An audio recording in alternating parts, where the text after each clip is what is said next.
मंगलं भगवान् विष्णु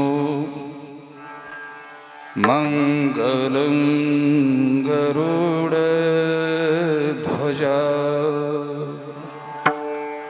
मंगलं पुंडरीकाक्ष मंगलायतनो हरि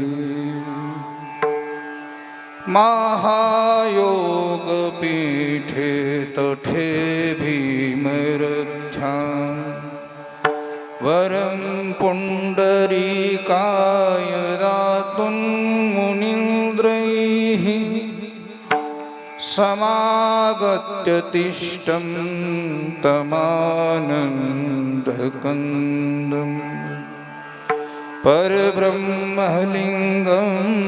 भजे पाण्डुरङ्गम्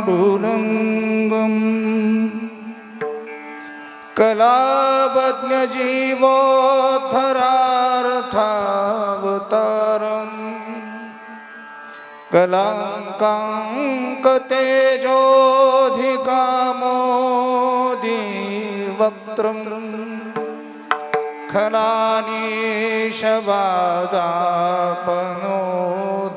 खलानीशवादापनोदार्हदक्षं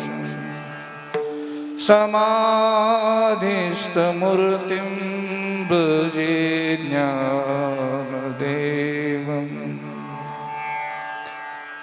नमो सद्गुरु तुकया ज्ञानदीपा नमो सद्गुरु सच्चिदानन्दरूपा नमो सद्गुरु भक्तकल्याणमूर्ति नमो सद्गुरु भास्कर पूर्णकीर्ति गंगा विशुद्धं नितपादस्पर्शं सर्वेष्टितं चुम्बितं पुण्यस्थानं शराले स्थितं तं समाधिस्थमूर्तिं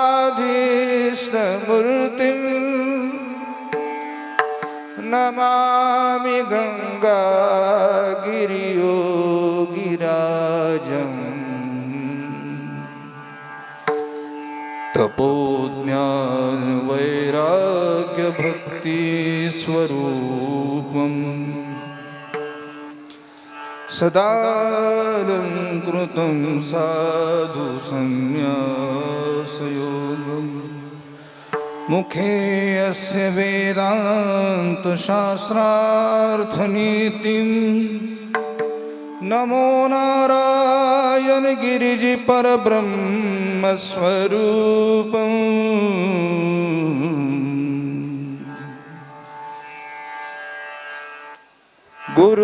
गुरुर्ब्रह्मा गुरुर्विष्णु गुरुर्देवो महेश्वरः गुरुर्साक्षात् परब्रह्म तस्मै श्री गुरुवे नमः।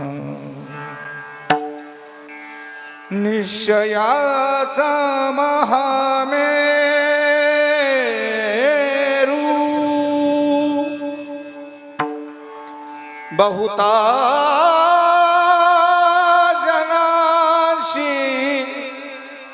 आधारू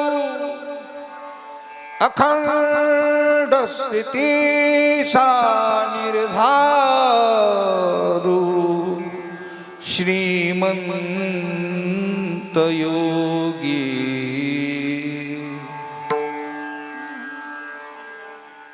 या भूमंडळाचे ठाई धर्मरक्षी ऐसा नाही महाराष्ट्र धर्म राहिला काही तुम्हा कारणे मस्तक माझा पायावरी या वारकरी संतांच्या माझी वाणी तुझे वर्णी गुणनाम ऐशे दे प्रेम काही कळा ऐशे दे प्रेम काही कळा माझी वाणी तुझे वर्णी गुणनाम ऐशे दे प्रेम काही कळा ऐसे दे प्रेमा अधिकारा माझी वाणी तुझे वर्णी गुणनाम माझी वाणी तुझे वर्णी गुणनाम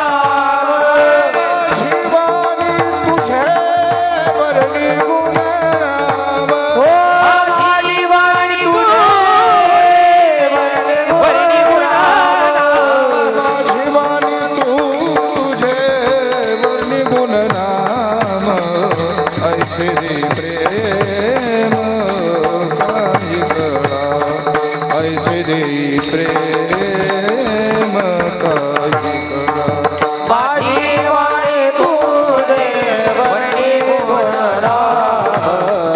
ऐसे दे प्रेमा काही कळा ऐसे दे प्रेमा काही कळा हो माझी वाणी तुझे वर्णी गुणनाम ऐसे दे प्रेमा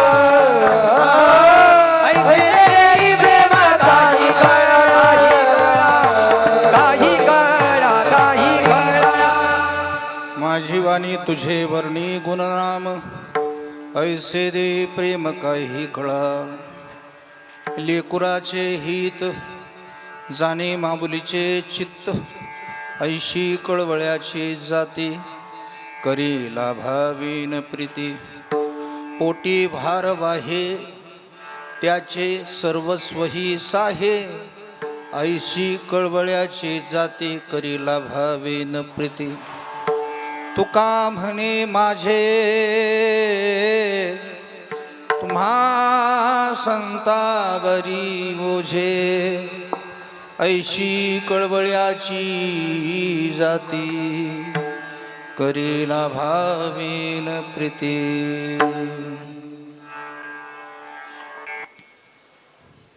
परम मंगलमय परात्पर अखिलेश्वर भक्त वांछा कल्पतरू सद्गण चिद्गण आनंद घन अखिल कोट ब्रह्मांड नायक पांडुरंग परमात्म्याच्या चरणारविंद मस्तक लीन करून विश्वसंत माऊली महावैष्णव श्रीमंत श्री ज्ञानोबराय जगद्गुरु श्री तुकोबराय सद्गुरु योगराज गंगागिरीजी महाराज सद्गुरु श्री नारंगिरीजी महाराज आदी करून सखल वारकरी संत आणि या संतांच्या पदस्पर्शाने पावन पुनीत झालेल्या महाराष्ट्राच्या मातेला वंदन करून हिंदवी स्वराज्याचे संस्थापक छत्रपती शिवाजी महाराज स्वराज्याचे धाकले धनी धर्मवीर छत्रपती संभाजी महाराजांच्या पवित्र स्मृतीला विनम्र अभिवादन करून व्यासपीठावरील उपस्थित सर्व गुणीजन उपस्थित सर्व श्रोते आबाल वृद्ध माता भगिनींना वंदन करून कीर्तनरूपी सेवेला सुरुवात करतो.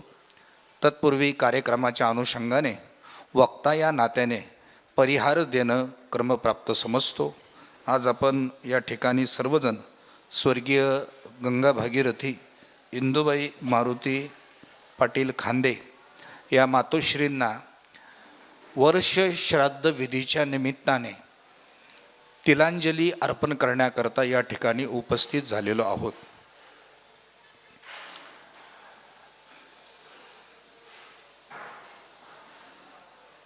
आत्म्यानं देहाचा त्याग केल्यानंतर पुढील पितरांनी आपल्या पितरांच्या पितृऋणातून उत्तीर्ण होण्याकरता 1 वर्षानं करावयाचा पिंडदान विधी, त्याला वर्ष श्राद्ध असे म्हणतात. आणि या श्राद्ध विधीच्या निमित्ताने आजच्या या कीर्तनाचं जे आयोजन आहे, त्यांची मुले श्री दिलीप मारुती पाटील खांदे, श्री सुनील मारुती पाटील खांदे, त्यांचे पुतणे श्री नंदकुमार विठ्ठल पाटील खांदे, आबासाहेब विठ्ठल पाटील खांदे, श्री अनिल विठ्ठल पाटील खांदे, त्यांच्या कन्या सौ उषाताई सुशाल खर्डे, सौ लताताई संभाजी मोटे, सौ अलका मोहिनीराज कडसकर, त्याचबरोबर त्यांच्या पुतण्या सौ मोनिका विठ्ठल तांबे, सौ मंगल गीताराम तांबे, त्याचबरोबर त्यांचे बंधू श्री रावसाहेब पाटील साबळे, श्री भानुसाहेब पाटील साबळे, श्री बाळासाहेब पाटील साबळे, त्यांच्या भगिनी कौसल्याबाई वत्सलाबाई शिंदूबाई, आणि असा हा सर्व खांदे परिवार पिंडदान विधी करत असताना या वारकरी संप्रदायाच्या अंगाने, वारकरी परंपरेनं या मातोश्रींना श्रद्धांजली अर्पण करण्याकरता आजच्या या कीर्तनाचं आयोजन करण्यात आलेलं आहे. अर्थार्थी वारकरी संप्रदायाच्या अंगाने श्राद्धविधीच्या वेळेला कीर्तनं करतात, दशक्रिया विधीच्या वेळेला प्रवचनं करतात, अंत्यविधीच्या वेळेला भजनही करतात. त्याचं कारण असं असतं की वारकरी संप्रदायामध्ये वारकऱ्याच्या जीवनामध्ये सुख जर आली तरी तो भजन करत असतो, आणि दुःख जरी आली तरी तो भजन करत असतो. सुख दुःख समान मानून जो अखंड भगवंताचं भजन करत असतो, चिंतन करत असतो, तोच खरा वारकरी असतो. विठ्ठला विठ्ठला विठ्ठला विठ्ठला विठ्ठला. म्हणून बघा, वारकऱ्याच्या जीवनामध्ये सुख आलं तरी भजन आहे, बारी पाचीच्या वेळेला भजनच असतं, आणि दुःख आलं तरीही भजनच आहे. म्हणून सुख दुःख समान सखळ, जीवांचा कृपाळ, ज्ञानाचा उद्बोध, भक्तिप्रेमाचा कल्लोळ. आणि म्हणून या मातोश्रींना आपण वारकरी अंगानं, वारकरी परंपरेनं या कीर्तनाच्या माध्यमातून श्रद्धांजली अर्पण करणार आहोत. आणि विशेषत्वानं या मातोश्रींच्याबद्दल मला जी माहिती मिळाली ती अशी आहे की कोल्हार गावामध्ये भगवतीपूरमध्ये दिंडी सोहळा आला, किंवा नवरात्र उत्सव असेल, पहाटेची काकडा आरती असेल, या सगळ्या गोष्टींमध्ये या इंदूबाईंचा सहभाग असायचा. म्हणजे मी असं म्हणेल की ज्यांची साधू संतांवर, भगवंतावर प्रचंड अशी निष्ठा होती, अशा निष्ठावान व्यक्तीच्या श्राद्धविधीच्या वेळेला आपण त्यांना जी श्रद्धांजली अर्पण करायची ती त्याच अंगाने अर्पण करायची, या उद्देशाने आजचं कीर्तन आयोजित केलेलं आहे. जसं मिलिटरीचा जवान गेल्यानंतर मिलिटरीच्या इमानी इदबामध्ये त्याला निरोप दिला जातो, तसा एखादा हरिभक्त गेल्यानंतर, भगवंताचा भक्त गेल्यानंतर त्याला भजन कीर्तनाच्या माध्यमातूनच निरोप दिला जातो. आणि तो निरोप देण्याकरता आपण सर्वजण या कीर्तनाच्या माध्यमातून या ठिकाणी एकत्रित जमलेलो आहोत. सुरुवातीला अभंग आपण सर्वांनी कळून घ्या. अभंग कळणं अत्यंत गरजेचं आहे. अभंगाचा शब्दार्थ समजला तर आपल्याला कीर्तन समजेल. अन्यथा बरेच लोक कीर्तन आटोपल्यावर महाराजांचीच परीक्षा करत बसतात. काय त्या बाबांना कीर्तन सांगितलं, काहीच कळलं नाही बुवा. म्हणजे कृपया अशी माझी परीक्षा होण्यापेक्षा तुम्ही अगोदरच अभंग कळून घेतला तर फार बरं होईल. त्याचं कारण असं आहे बरं का, कीर्तन किती ऐकले याला महत्त्व नाही, आमच्यात बदल किती झाला याला फार मोठं महत्त्व आहे. आणि म्हणून माझं कीर्तन आणि तुमचा वेळ व्यर्थ जाऊ नये याकरता सर्वांनी जीवाचे कान करून ऐका.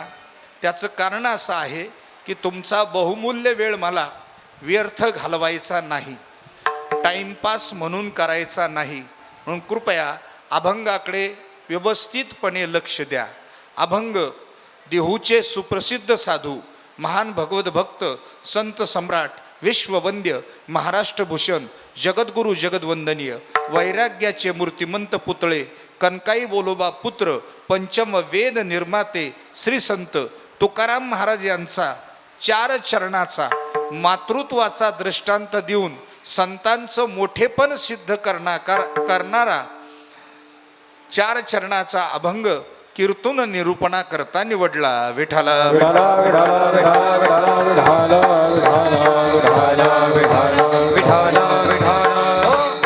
अभंगाचे 4 चरण आहेत. त्या 4ही चरणाचा शब्दार्थ पहिला समजून घ्या. माऊलीचं चित्त लेकराचं हित जाणतं अभंगाचं पहिलं चरण. ती अशी कळवळ्याची जात आहे की मुलावर निस्वार्थी प्रेम करते अभंगाचं द्वितीय चरण. ती आपल्या बाळाचा भार पोटात वागून त्याचं सर्व काही चालवते अभंगाचं तृतीय चरण.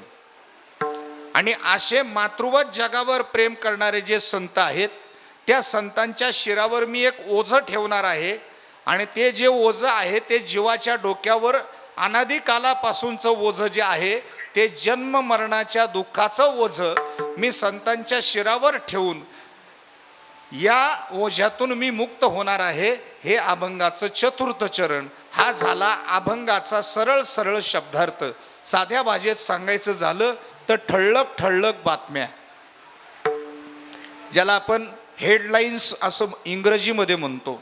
आता राहिलेल्या वेळेमध्ये आपल्याला संकल्पित वेळेच्या आत 12:30च्या आत या अभंगावर सर्वांनी मिळून चिंतन करायचं आहे. फक्त विनंती एकच करतो की कीर्तनाच्या मधोमध जे भजन असतं ते विठ्ठल विठ्ठल जे भजन असतं ते काही महाराजांना आठवत नसतं म्हणून नसतं. खाली लोकांनी भजन करावं, त्यांच्याकडून नामस्मरण घडावं याच उद्देशानं ते भजन असतं. आणि म्हणून विनंती करतो की आता येऊनही आलोय, बसूनही बसलोय, बाहेरही पाऊस चालू आहे, कुठेही जाता येणार नाही, मग आता बसल्या बसल्या किमान विठ्ठल विठ्ठल भजन केलेलं काय वाईट आहे. विठाला विठाला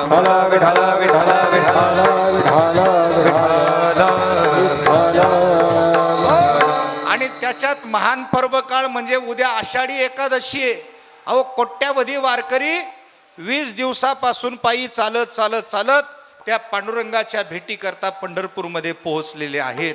आणि मग त्या विठ्ठलाचा जयघोष मोठ्या प्रमाणात चालू आहे. आपण सुद्धा इथे प्रतिपंढरी निर्माण करायची, एवढा सर्वांनी विठ्ठलाच्या नामाचा गजर या ठिकाणी करायचा आहे. बघा तुकाराम महाराजांनी संतांचे गोडवे गायलेले आहेत, संतांचं मोठेपण सांगितलेलं आहे. पण संतांचं मोठेपण सांगण्याकरता, संतांचे गोडवे गाण्याकरता तुकाराम महाराजांनी जे उदाहरण दिलेलं आहे ना ते उदाहरण मातृत्वाचं दिलेलं आहे. एका आईचं उदाहरण दिलेलं आहे. लक्षपूर्वक ऐका. तसं संतांचं मोठेपण सिद्ध करण्याकरता मातृत्वाचा दृष्टांत देणं म्हणजे संतत्वाच्या मोठेपणाचा जरा कमीपणा आहे. परत एकदा वाक्य ऐका. संतांचं मोठेपण सिद्ध करण्याकरता मातृत्वाचा दृष्टांत देणं, उदाहरण देणं हे संतांच्या मोठेपणाच्या दृष्टीनं अपमानास्पद आहे. कारण संत हे मातृत्वापेक्षा कितीतरी 1000 पटीनं मोठे आहेत. लक्षपूर्वक ऐका बरं. पण तरीही तुकाराम महाराजांसारख्या संतांनी संतांचं मोठेपण सिद्ध करण्याकरता अगोदर जगाच्या समोर मातृत्व ठेवलं आणि मातृत्व ठेवूनच संतांचं मोठेपण सांगितलं. याचा अर्थ काहीतरी मोठं कारण असल्याशिवाय तुकाराम महाराज असं करणार नाहीत. विठ्ठला विठ्ठला विठ्ठला विठ्ठला विठ्ठला विठ्ठला. तुकाराम महाराजांनी संतांचं मोठेपण सिद्ध करण्याकरता मातृत्वाचा दृष्टांत का दिला याच्या मागचं कारण जर काय असेल तर या संपूर्ण विश्वामध्ये संतत्वाचं मोठेपण सिद्ध करण्याकरता मातृत्व एवढा मोठा दृष्टांतच नसल्यामुळे तुकाराम महाराजांनी मातृत्वाचा दृष्टांत देऊन संतत्वाचं मोठेपण सिद्ध केलं. विठ्ठला विठ्ठला विठ्ठला विठ्ठला विठ्ठला विठ्ठला. चला मग अभंगाच्या 4 चरणापैकी 3 चरणामध्ये मातृत्व ठेवलेलं आहे. पहिल्या 15 मिनिटाच्या आतमध्ये आपण मातृत्व बघू आणि मग त्या मातृत्वाची तुलना संतत्वाशी आपण करू. लक्षपूर्वक ऐका. बघा, मातृत्वाचे मी तुम्हाला 5 उपकार सांगतो. तसे अनंत उपकार आहेत, पण मातृत्वाचे प्रमुख 5 उपकार सायंटिफिकली प्रूव्ह करून देतो, म्हणजे विज्ञानाच्या आधाराने तुम्हाला सिद्ध करून देतो मातृत्वाचे 5 उपकार. मातृत्वाचा पहिला उपकार आहे, या पृथ्वी तलावर आपण आलो. थोडासा मॉनिटर द्या. या पृथ्वी तलावर आपण आलोय. या पृथ्वी तलावर आपण येत असताना पहिला पाय ठेवायला आपल्याला जागा जर या पृथ्वी तलावर कोणी दिली असेल तर ती आपल्या जन्मदात्र्या आईनं दिलेली आहे.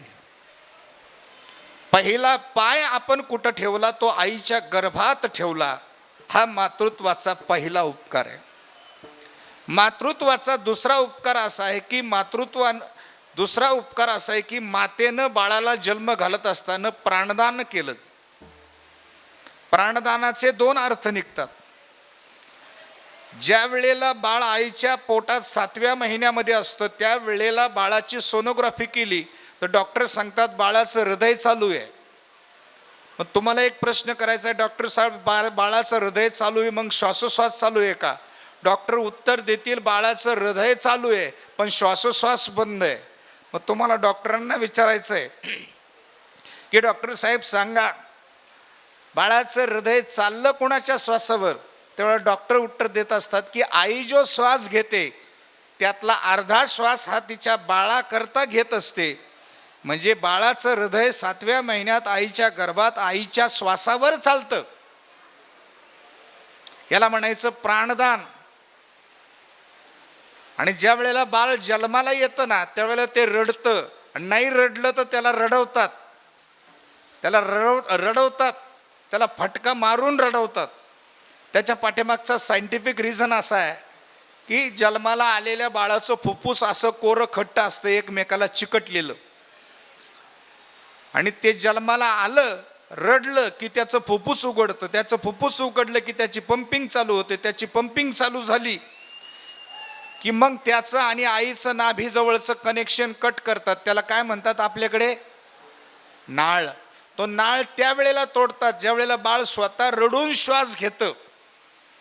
तो तोपर्यंत तोडत नाही जोपर्यंत बाळ स्वतः रडून श्वास घेत नाही. तो जर अगोदर तोडला तर बाळ मरतं. प्राणदानाचा हा पहिला अर्थ सांगितला. आणि दुसरा प्राणदानाचा अर्थ सांगतो मी. ज्या वेळेला ती माऊली त्या बाळाला जन्म देते त्यावेळेला तिचा सुद्धा एक नवीन जन्म होत असतो. कारण एखाद्या कुटुंबामध्ये जर एखादी माऊली गर्भवती असेल तर त्या कुटुंबातील कुठल्याही माणसाला चैन पडत नाही. आणि जोपर्यंत सुखरूप बाळंतपण होत नाही तोपर्यंत त्यांचा जीव भांड्यात पडत नाही. आणि बाळंतपण सुखरूप झाल्यानंतर आमच्या माता माऊल्या आजही म्हणतात सुटली बाई एका परची. सुटली म्हणजे कुठून सुटली? अहो मृत्यूच्या दाढेतून सुटली. आणि खरं सांगतो मी, कितीतरी घटना घडतात हो की जर कधी पोटातल्या पोटात बाळ फिरलं आणि आडवं आलं ना, डॉक्टरला फक्त दोघांपैकी एकाला जगवता येतं. ऑपरेशन थिएटरच्या बाहेर बाप उभा असतो. डॉक्टर जाऊन विचारतात सांगा दोघांपैकी कुणाला जगू, बाळ जगू की बाळाच्या आईला जगू? बाळाच्या आईला जगवलं तर बाळाला मारावं लागेल, बाळ जगवलं तर बाळाची आई मरेल, कुणाला जगू? बाप काय उत्तर देईल? आईला जगवा. पण हाच प्रश्न त्या माऊलीला ऑपरेशन थिएटरमध्ये विचारला. ताई कुठून डॉक्टर झालो तेही कळत नाही हो, फार बिकट परिस्थिती आहे ताई, मला दोघातला एक जीव मारायचा आहे, एक जीव वाचवायचा आहे. ताई तुम्हाला जगवायचं असेल तर तुमच्या बाळाचे तुकडे तुकडे करून मला बाहेर काढावं लागेल सीझर करून, आणि बाळाला जर जगवलं तर तुम्हाला मरावं लागेल, सांगा मी काय करू? त्यावेळेला डॉक्टरला उत्तर देणारी आई काय उत्तर देत असते? डॉक्टर साहेब मी मेली तरी चालेल पण माझ्या पोटच्या गोळ्याला जगवा. हे उत्तर देणारी फक्त जगाच्या पाठीवर तुमची आमची जन्मदात्री माय आहे, लक्षात ठेवा. हे जगाच्या पाठीवर उत्तर कोणी देणार नाही. मग तिचं दुसरं दान मी सांगितलेलं आहे, उपकार सांगितलेला आहे. दुसरा दान प्राणदान आहे. तिसरं दान आहे आपल्या शरीरातला पहिला रक्ताचा थेंब आपल्या जन्मदात्र्या आईनं आपल्याला दिलेला आहे. आजपर्यंत विज्ञानाला सगळं तयार करता आलं, पण रक्त तयार करता येत नाही. या रक्ताचा पहिला थेंब आपल्या शरीरात आपल्या जन्मदात्र्या आईनं दिलेला आहे, लक्षात ठेवा. काही माणसं म्हणतील आम्ही 50 वेळेला रक्तदान दिलं, आईनं रक्त दिलं, काय नाही यात नवलंय. पण एक लक्षात ठेवा, लक्षपूर्वक ऐका. आईनं रक्त दिलं ते अगोदरचं रक्त अजिबात नसताना पहिला रक्ताचा थेंब दिला. तुम्ही त्याला रक्त देता ज्याला अगोदरचं रक्त आहे. म्हणजे भांडवलदाराला भांडवल देणं, बिगर भांडवलदाराला भांडवल देणं यामध्ये अंतर आहे. हे पोरग म्हातारपणी मला सांभाळील का न सांभाळील हे माहीत नसताना सुद्धा पहिला रक्ताचा थेंब देणारी जगाच्या पाठीवर तुमची आमची जन्मदात्री माय आहे, लक्षात ठेवा. जन्मदात्री माय आहे, लक्षात ठेवा. हा झाला तिसरा उपकार. चौथा उपकार अस्थि. अस्थि म्हणजे हाडं. इंग्रजीत त्याला बोन म्हणतात, बोन. ती हाडं आपल्याला कोणी दान केली? आपल्या जन्मदात्र्या मायनं दान केली. नुसती दान नाही केली, त्या हाडांना बळकटी मजबूती आपल्या जन्मदात्र्या मायनं दिली. बळकटी मजबूती आपल्या जन्मदात्र्या मायनं दिली. तुझ्या दुधातनं तिनं कॅल्शियम दिलं आणि ती हाडं मजबूत केली. हाडं मजबूत का असावी हे तुम्ही एखाद्या स्टील डिझाईन करणाऱ्या इंजिनियरला विचारा. कारण जसं बिल्डिंगमध्ये स्टील महत्वाचं आहे, तसं शरीरामध्ये हाडं मजबूत असणं महत्वाचं आहे. आणि त्याला कॅल्शियम लागतं. ते कॅल्शियम तिच्या दुधातनं तिनं दिलेलं आहे बाळाकरता. आणि तिच्या दुधाची ताकद एवढी आहे, लक्षपूर्वक ऐका. माणूस मेल्यानंतर त्याचं प्रेत जाळतात. आपण सावडायला गेल्यानंतर जातो त्यावेळेला सगळं जळून गेलेलं असतं. सुंदर चेहरा जळालेला असतो, सुंदर त्वचा जळालेली असते, सुंदर केस जळालेले असतात, कान नाक डोळे सगळं जळालेलं असतं. पण आईच्या दुधापासून मजबूत झालेली हाडं तशीच्या तशीच त्या राखेमध्ये असतात, तशीच्या तशीच असतात.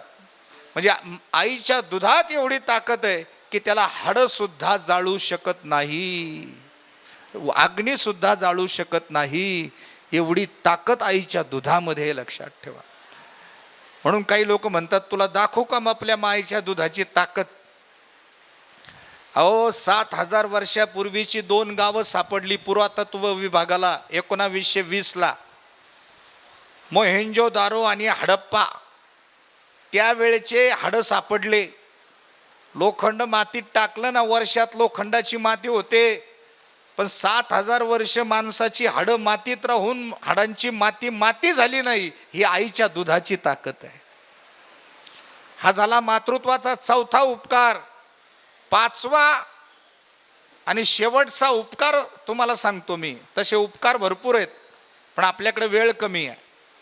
पाचवा उपकार सांगतो, लक्षपूर्वक ऐका, जीवाचे कान करून ऐका. पाचवा उपकार. माझ्या माता भगिनी इथे मोठ्या संख्येने, पहिली तुमची हात जोडून माफी मागतो. मला मातृत्व सांगायचंय म्हणून मी हे बोलतोय, तुमची माफी मागून बोलतो. पाचवं दान लेकरा करता माय जी करत असते ते आबरूचं दान आहे, आबरूचं दान. स्पष्ट बोलतो थोडं. जी आबरूतीनं बापासमोर उघडी केली नाही, जी आबरूतीनं सख्या भावासमोर उघडी केली नाही, ती आबरू लेकराला दूध पाजण्याकरता त्याच्या तोंडामध्ये देत असते. म्हणून पाचवा आणि सर्वात मोठं दान जर कोणतं दिलं असेल तिने, तर ते आबरूदान दिलेलं आहे. आणि आबरू किती महत्वाची आहे, लक्षपूर्वक ऐका माझ्या माता भगिनींनो. आबरू किती महत्वाची आहे हे जगाच्या पाठीवर फक्त माझ्या भारत देशातली नारीच जाणू शकते. कारण 7 दिवस 7 जन्म मला हाच पती मिळावा म्हणून उपवास धरून वटसावित्री पौर्णिमेच्या दिवशी वडाची पूजा करणारी नारी ही फक्त माझ्या हिंदुस्थानामध्ये जन्माला येते. पती आयुष्याच्या वाटेवर सोडून गेला तरी कायद्यानं विधवा पुनर्विवाहाची परवानगी असली तरी नाही त्या पतीच्या नावाने कुंकू लावून राहता आलं तर त्याच्या नावाने बुक्का लावून राहणारी नारी फक्त माझ्या हिंदुस्थानामध्ये जन्माला येते. म्हणून जगातली सर्वात श्रेष्ठ नारी माझ्या हिंदुस्थानात जन्माला येते. आणि म्हणून इथे माझ्या हिंदुस्थानात स्वामी विवेकानंद जन्माला येतात.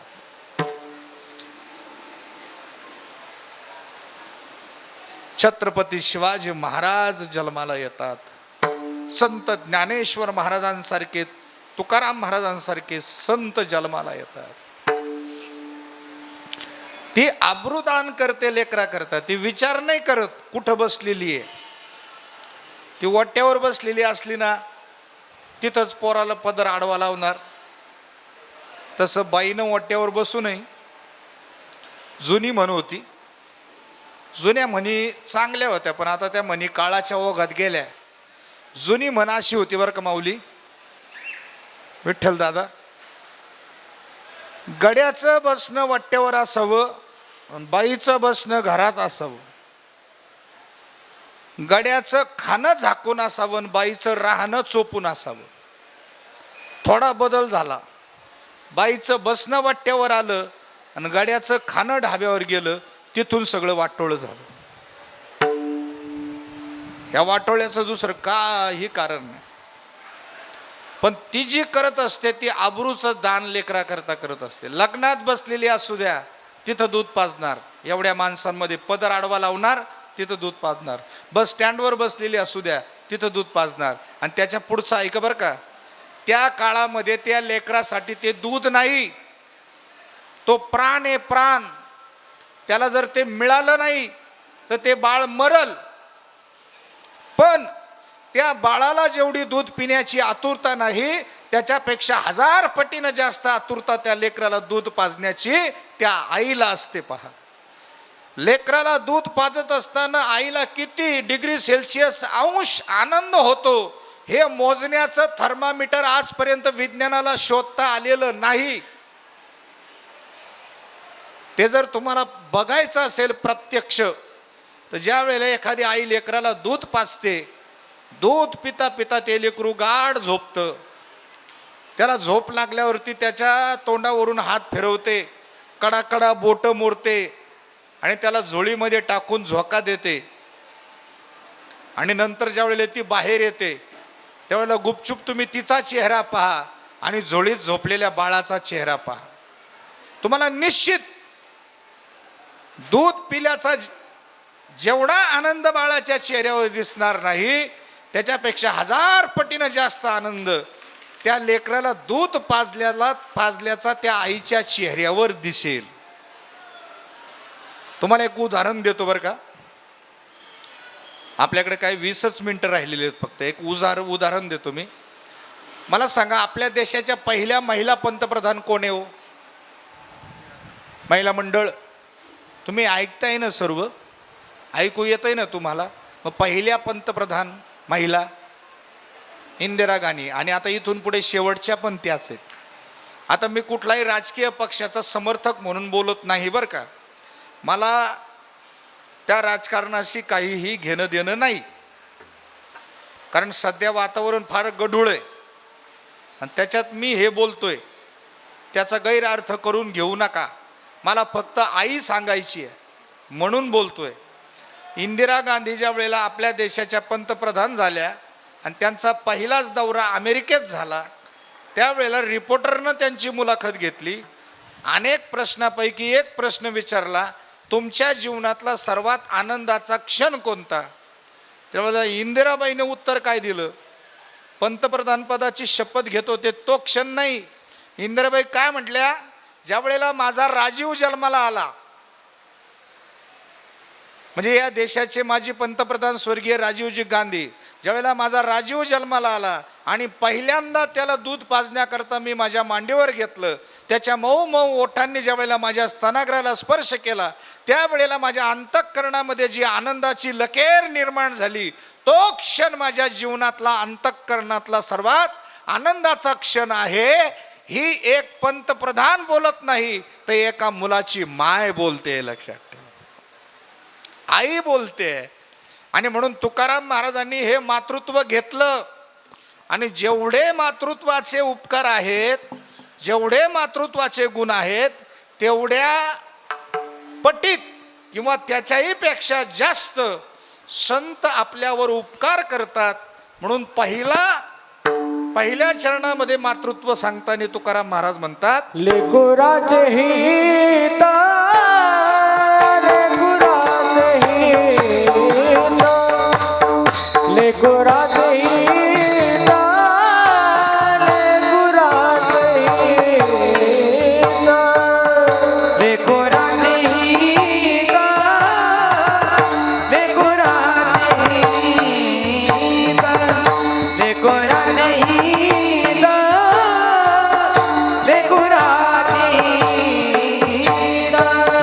लेकुराचे हित, लेकुराचे हित,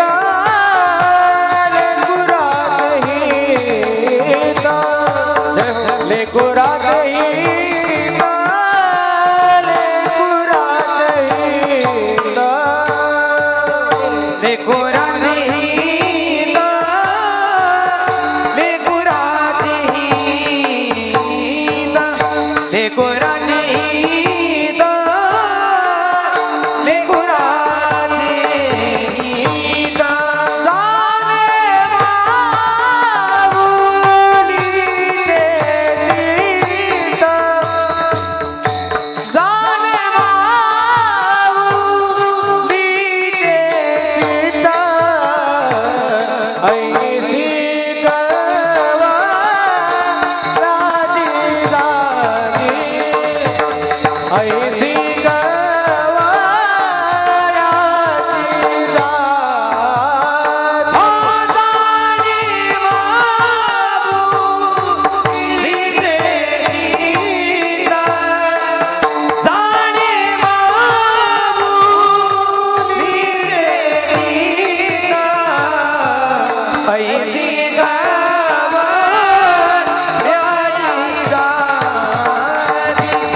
ऐसी गवाराची जात, ओले गुरालेता, जाणे माऊलीचे चित्त, जाणे माऊलीचे चित्त, जाणे माऊलीचे लेकुरालेता, जाणे माऊलीचे चित्त, जाणे माऊलीचे चित्त, जाणे माऊलीचे, जाणे माऊलीचे, जाणे माऊलीचे चित्त. माऊलीचं चित्त लेकराचं हित जाणत. आता तुकाराम महाराज पुढे असं म्हणतात की ती अशी जात आहे. लक्षपूर्वक ऐका बरं. आता जात हा शब्द इथे जातीवाचक अजिबात घ्यायचा नाहीये. जात हा शब्द इथे स्वभाव दृष्टीने घ्यायचा आहे.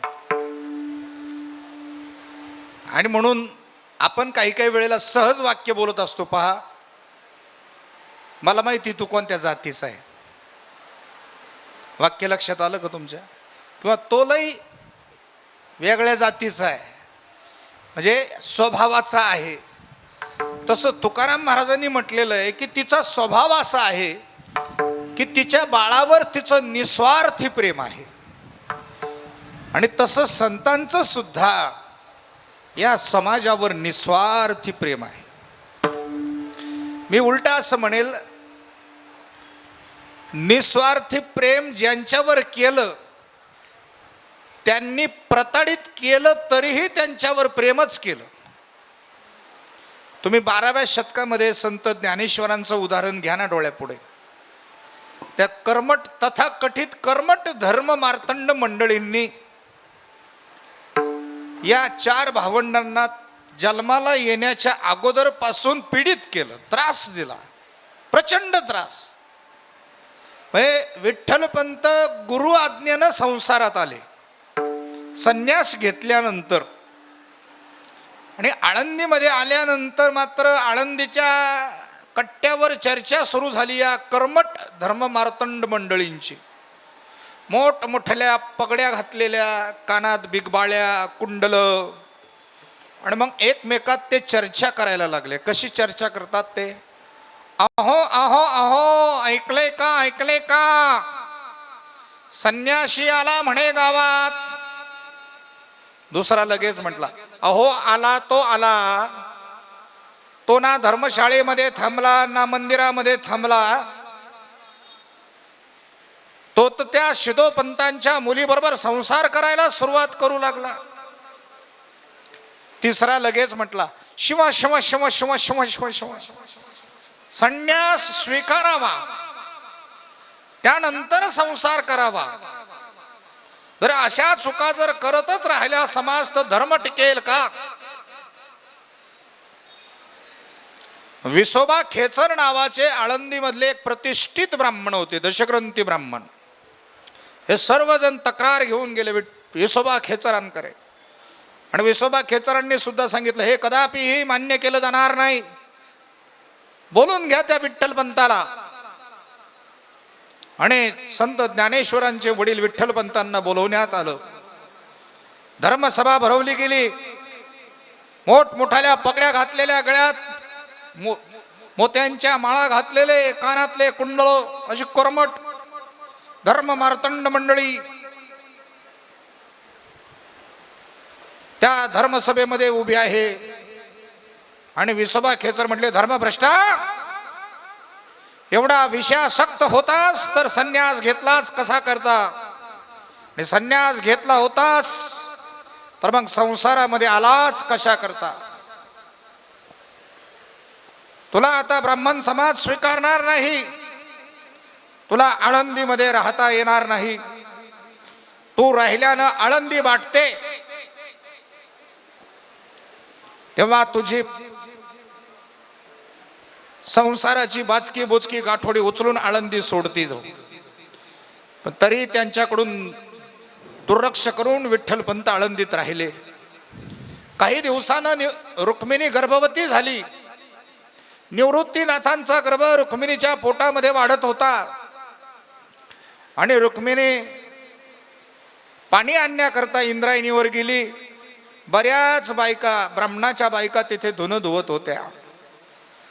रुक्मिणीला येताना पाहिलं आणि तिच्याकडे बघून काही बायका एकमेकीला, तिला ऐकू जाईल असं बोलतात, ऐकू नको, ए बघितलं का ग, बघितलं का, ते पहा ती विधवा, विधवा आली विधवा. दुसरी एक म्हटली, अगं विधवा तर विधवा, पण विधवेला पोट सुद्धा आलंय पहा. म्हणजे जिच्या नवऱ्यानं संन्यासानंतर संसार केला ती विधवा. आणि मग दुसरी म्हटली, शिव शिव, अशी पापापासून संतती जन्माला घालायची तरी कशी? हे शब्द ऐकल्यावर रुक्मिणीच्या कानात तापलं तेल ओतल्यासारखं व्हायचं. असं वाटायचं धावत धावत जावत या इंद्रायणीच्या डोहामध्ये उडी टाकावी आणि प्राण द्यावा. पण नकळत त्या रुक्मिणीचं लक्ष तिच्या गर्भाकडे जायचं. आणि मनातल्या मनात म्हणायची, पांडुरंगा, अरे मरण्याचा सुद्धा तू मला अधिकार ठेवला नाहीस का? असं म्हणून धावत धावत जावं, इंद्रायणीमध्ये घागर बुडवावी, घरी यावं, रांजणामध्ये घागर पालथी करावी आणि म्हाताऱ्या मायबापाला ऐकू जाणार नाही अशा पद्धतीनं मागच्या अंधाऱ्या खोलीत पदराचा बोळा तोंडात कोंबून हमसून धुमसून रडायचं. कुणाला ऐकू जाणार नाही अशा पद्धतीनं. आजच्या बायकांना विनंती करतो मी, याच्यापेक्षा आमच्या जीवनामध्ये तर यातना अजिबात नाही आहेत. संत ज्ञानेश्वर महाराज, सोपान काका, मुक्ताई असे 4 भावंडांचा जन्म झाला. अहो, या आळंदीतल्या लोकांनी उच्छाद मांडला.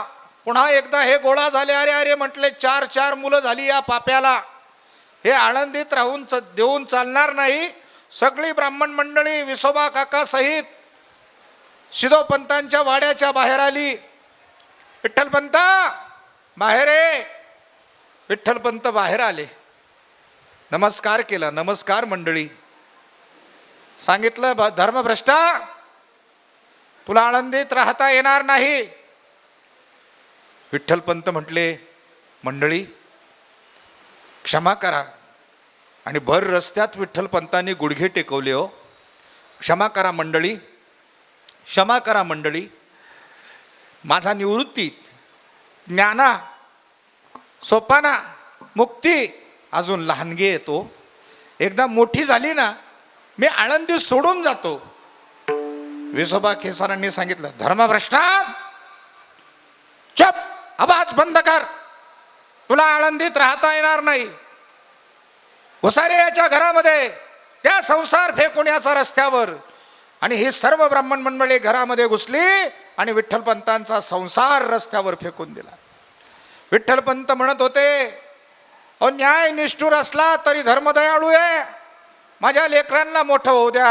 आणि अशा वेळेला रुक्मिणी एका कडेला उभी होती आणि चिमणीसारखी ही 4 लेकरं रुक्मिणीच्या कमरेला बिलगलेली होती.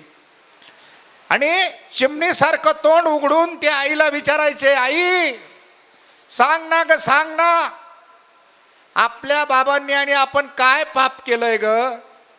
ही लोक का ग आपल्या बाबांना अशा शिव्या देतात? आपले बाबा गुडघे टेकून यांची माफी मागतात तरी यांना का ग दया येत नाही ग आई? हे सांग ना आई, आपण काय पाप केलंय? काय उत्तर द्यायचं रुक्मिणीला त्यांना, की तुम्ही पापापासून जन्माला आलेली संतती आहात? रुक्मिणीला त्या चिमुकल्या तोंडांना उत्तर नव्हतं देण्याकरता, फक्त पदराचा बोळा तोंडात कोंबायचा आणि रडायचं. याच्या पलीकडे रुक्मिणीकडे उत्तर नव्हतं, उत्तर नव्हतं. पण तरीही ज्ञानेश्वरी सारखं वाग्यज्ञ पूर्ण झालं. आपलं भाग्य आहे, आपण त्या अहिल्यानगर जिल्ह्यात जन्माला आलो, ज्या जिल्ह्यात ज्ञानेश्वरी सारखं वाग्यज्ञ तयार झालं. मी या बहुजन समाजाला तत्वज्ञान देईल, या समाजाला मी शिक्षित करील, या समाजाला मी सर्व अधिकार मिळवून देईल अशी शपथ घेतली आणि ज्ञानेश्वरी सारखं वाग्यज्ञ पूर्ण केलं. ते पूर्ण झाल्यावर त्यांचे सद्गुरू निवृत्तीनाथ यांनी ज्ञानेश्वर महाराजांना विचारलं, ज्ञाना, तुझ्या वाग्यज्ञावर मी प्रसन्न आहे, माग, तुला काय मागायचंय? जे मागशील ते मी तुला देणार आहे. त्यावेळेला माऊलींनी मागितलेलं पसायदान बघा, जे आज विश्वाच्या शांतीसाठी गरजेचं आहे. जगातल्या आतंकवादाच्या प्रश्नाचं उत्तर माऊलीच्या पसायदानामध्ये आहे.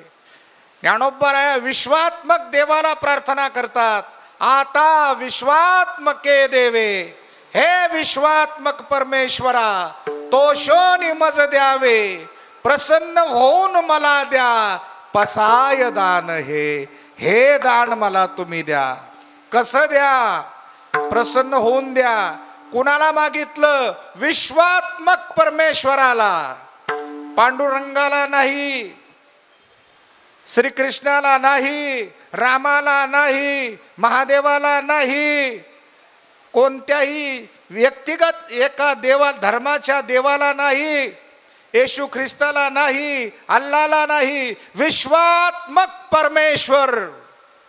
त्या विश्वात्मक परमेश्वराला पसायदान मागितलं. आता विश्वात्मके देवे, येणे वागयज्ञ तोषावे, तो सोनी मज द्यावे, पसायदान हे जे खळांची व्यंकटी सांडो, दुष्ट लोकांमधली दुष्ट प्रवृत्ती संपो, तया सत्कर्मी रती वाढो.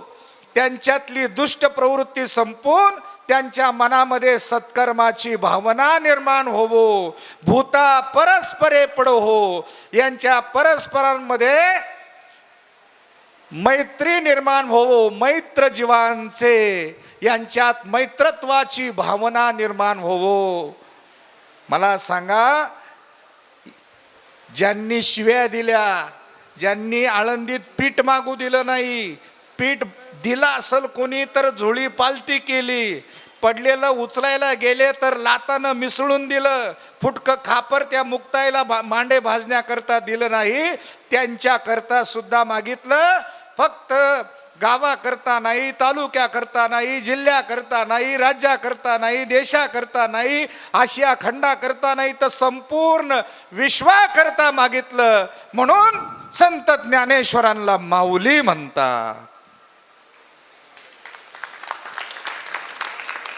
आणि तेच तुकाराम महाराज सांगतात, जाणे माऊलीचे चित्त, जगाच्या पाठीवर निस्वार्थी प्रेम करणारी फक्त तुमची आई आहे. अभंगाचं दुसरं चरण. ऐसी कळवळ्याची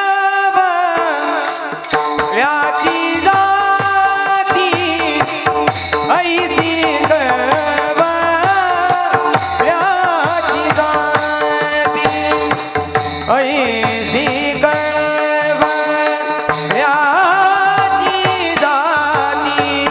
ऐसी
अशी कळवळ्याची जात आहे की ती मुलावर निस्वार्थी प्रेम करते. आता तृतीय चरणामध्ये महाराज असं सांगतात की पोटात भार वागून त्याचं सर्वस्व चालवते. जे मी तुम्हाला सुरुवातीच्या 5 उपकारामध्ये सांगितलंय ती त्याचं सर्वस्व चालवते आणि त्याचा भार वाहते, भार वागवते. आणि हे भार वागवणं काही सोपं काम नाही. एकदा एक असंच पोरग दारू पेलं, उपाशी होतं म्हणून आई म्हणे भाऊ जेवून घे, भाऊ जेवून घे, भाऊ जेवून घे, भाऊ जेवून घे. त्यानं त्या म्हातारीलाच मारलं. आता एक तर रात्री येईपर्यंत ही म्हातारी जागी, पण तुम्हाला एक आईचा स्वभाव सांगतो. पोरग कुठूनही आलं ना तर आईचा पहिला प्रश्न असतो, भाऊ जेवला का? किंवा लेकरू कुठेही बाहेर असलं ना, फोन जरी केला, लेकरू लेक असो कोणी असो, तर पहिला प्रश्न आईचा असतो, बाई जेवली का? मग काय खाल्लं? मग अशी भाजी होती का? आवडली का ग तुला? आईचाही पहिला प्रश्न, घरी जरी आला ना लेकरू, 12ला येऊ, 1ला येऊ, 2ला येऊ. मी कीर्तनकार आहे. मी वयाच्या 14व्या वर्षापासून घर सोडलंय, पूर्णपणे घर सोडलंय. म्हणजे मी संन्यासी नाही आहे, पण बाहेर पडलोय. मी गेल्याशिवाय माझी आई झोपत नाही. जेव्हा माझ्या गाडीचा आवाज वाजल, वडील पण नाही झोपती बरं का. आणि एवढे 2 दैवत आहेत, तुम्हाला खरं सांगतो मी. जास्त काही जरी माझ्या कीर्तनातून तुम्हाला नेता नाही आलं ना, एवढं घेऊन जा फक्त. माय आणि बाप हे 2 दैवत आहेत आपले. आणि आज एवढे लोक ज्या पांडुरंगाच्या दर्शनाला गेले ना पंढरपूरला, तो पांडुरंग आला कसा हाही मोठा प्रश्न आहे. तो पांडुरंग इथं आणला कोणी आणि त्याचा इतिहास काय आहे? तर पांडुरंग हा साक्षात भगवान कृष्ण आहे. द्वारकेची अवघी संपदा घेऊनी पंढरीशी आले चक्रपाणी, हा भगवान कृष्ण आहे. पण तो आला का? तर पुंडलिकाने केलेली आईवडिलांची सेवा बघून आला. मग जे दिंडीत जातात आणि म्हातारा म्हातारी गोठ्यात मारतात, त्यांच्यावर पांडुरंग कृपा करणार नाही. आणि आज मला अजून एक वाईट वाटतं, ज्यांना आपण सुशिक्षित म्हणतो, उच्चवर्गीय म्हणतो, श्रीमंतीला सुद्धा श्रीमंत म्हणतो, अशीच लोक जास्त प्रमाणामध्ये आईवडिलांना वृद्धाश्रमामध्ये नेऊन टाकतात. एक सांगू तुम्हाला, भारत देशामध्ये वृद्धाश्रम हा शब्द सुद्धा कलंक आहे. कारण का? या हिंदू धर्म संस्कृतीनंच आपल्याला शिकवलेलं आहे की तुझे दैवत कोण आहेत? मातृदेवो भव, पितृदेवो भव, बाकीचं नंतर. मग अतिथी देवो भव नंतर, गुरुदेवो भव नंतर, आचार्य देवो भव नंतर. पण पहिले 2 दैवत तुझे आहेत, एक माता आहे आणि एक पिता आहे. काही काही घरी जर मी गेलोच आणि त्या म्हाताऱ्याची किंवा म्हातारीची हाल जर पाहिली, तर मी सांगतो, भाऊ वर्ष श्राद्ध करू नको, पण आत्ता यांना नीट जीव लाव. आणि अशी परिस्थिती आज, थोडं माफी मागून बोलतो बरं का, आज ह्या ज्येष्ठ लोकांना फुकटचा सन्मान सुद्धा घरातून मिळत नाही. सन्मान द्यायला पैसे नाही लागत, रिस्पेक्ट द्यायला पैसे लागत नाहीत. आजच्या पिढीने नीट ऐका. आजी तू जेवून घे ग, चला आपण दोघी जण जेवू, हे म्हणायला पैसे नाही लागत. सासूबाई आंघोळ करून घ्या म्हणायला पैसे नाही लागत. पोरग कुठूनही आल्यानंतर दादा तुम्ही जेवले का म्हणायला पैसे नाही लागत. आणि त्यांना तुमच्याकडून काहीच नको आहे. एक धोतर जोड घेतला म्हातारं 4 वर्ष आवडीनं घालतं, माझ्या लेकाने घेतला. आणि एक काठापदराचं लुगडं घेतलं, म्हातारी 2 वर्ष वापरी ती थिगळं देऊन, पण माझ्या भाऊनं घेतलं. अहो तुम्ही देऊ नका, फक्त तोंडाने प्रेमाने बोला त्यांच्याबरोबर. तुम्हाला सांगतो ते प्रसन्न राहतील. आणि त्यांची अपेक्षा एकच आहे, फक्त सकाळपासून संध्याकाळपर्यंत माझा भाऊ एकदा डोळ्यांनी मला दिसावा. आणि काही काही पठ्ठे अमेरिकेला गेले तर ते अंत्यविधीला सुद्धा नाही आलेले आहेत. अरे रामाने वनवास भोगला, काय कारण? आपल्या बापाने आपल्या सावत्राईला दिलेला शब्द सांभाळण्याकरता वनवास भोगला. आजचा राम म्हटला असता, पप्पा तुम्ही तुमची दुसरी बायको, तो मॅटर तुम्ही सांभाळायचा. भरताला राज्य द्यायचं ठीक आहे, मला वनवास का, असं प्रभू रामचंद्र म्हणू शकत होते. पण नाही, माझ्या बापाचा शब्द पाळायचा आहे. म्हणून 14 वर्ष वनवास ज्या देशात प्रभू रामचंद्रांनी भोगला, त्या देशामध्ये वृद्धाश्रम निर्माण होणं हा कलंक आहे. विठाला विठाला विठ्ठल विठ्ठल विठ्ठल ते पोरग म्हातारीला मारत होतं हे मी सांगत होतो. मी तिथं गेलो, अरे भाऊ, अरे तुझ्याकरता उपाशी राहती, तू येत नाही तोपर्यंत जेवण करीत नाही. हा म्हणे त्या डंगरीला कोण म्हणतं उपाशी राह, दारू पिऊन आलो होतं. अरे म्हटलं ती आई आहे, तिला कसं जेवण जाईन तुझ्याशिवाय. अरे तुला पोटात 9 महिने वागवलं, त्याची तरी जाण ठेव. तो काय म्हटला, तो म्हटला महाराज त्या डंगरीला म्हणा पोटात वागवल्याची एवढा अहंकार असेल ना, तुझं 9 महिन्याचं भाडं देऊन टाकीतो. कुठं गेली संस्कृती आमची, कुठं चाललोय आम्ही, कोणती दिशा आहे आमची. अहो भाडं देऊन पाहतो ना. मी एकच म्हणतो, ज्याला त्या 9 महिन्याची जाणीव करून घ्यायची त्यांनी फक्त काय करायचं, पहिले 4.5 महिने 1 किलोचा दगड इथं बांधायचा. किती सोडायचं नाही बरं का कधीच. आंघोळ करताना सोडायचं नाही, झोपताना सोडायचं नाही, जेवताना सोडायचं नाही, इथंच बांधून ठेवायचं. किती किलोचा? 4.5 महिने. नंतरच्या 4.5 महिने 2 किलो बांधायचा.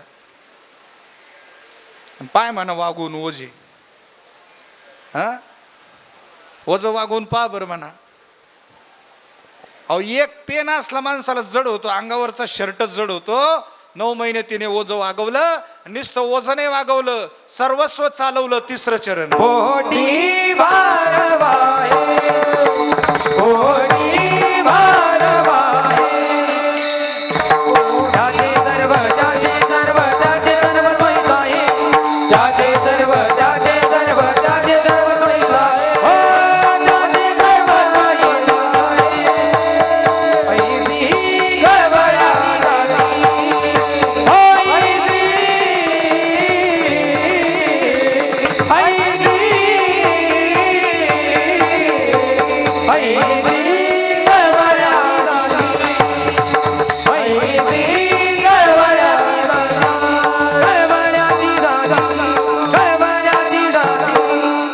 सर्वांनी एकदा मोठ्या प्रेमाने त्या अखिल कोट ब्रह्मांडाने एक पांडुरंग परमात्म्याचं भजन करायचं आहे.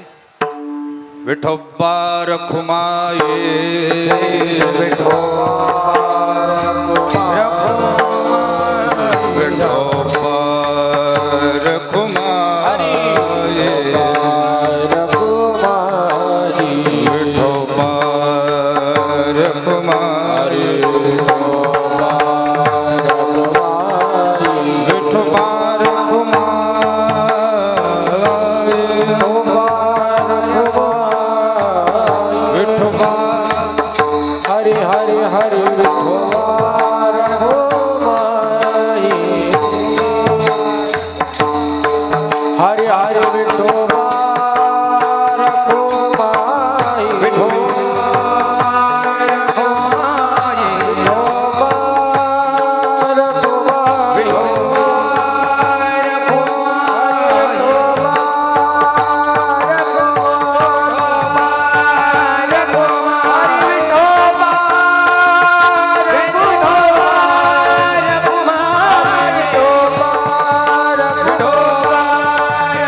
असे जे संत आहेत,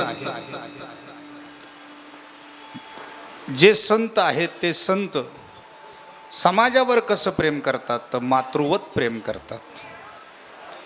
आणि म्हणून अशा संतांना, ज्ञानोबारायांसारख्या संतांना, लक्षपूर्वक ऐका बरं का, एकनाथ महाराजांसारख्या संतांना तुकाराम महाराज असं म्हणतायत की माझं ओझ आहे. कोणतं ओझ आहे हो? तुमच्या आमच्या सर्वांच्या डोक्यावर एक ओझ आहे. आता तुम्ही अशी छोटीशी शंका उपस्थित करणार, महाराज ओझ तर कोणचंच दिसत नाही, मग कोणतं ओझ आहे? तर लक्षपूर्वक ऐका, आपल्या शरीरामध्ये जो आत्मा आहे ना, त्या आत्म्याचं जन्म मरण सारखं चाललेलं आहे. म्हणजे माफ करा बरं का, आत्मा मरत नाही, आत्मा जन्मालाही येत नाही.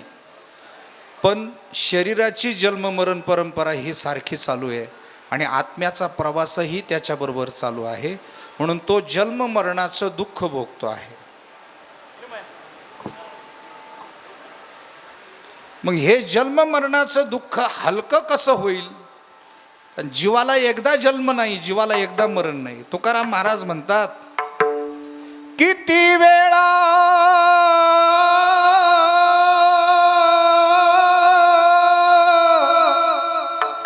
जन्मावे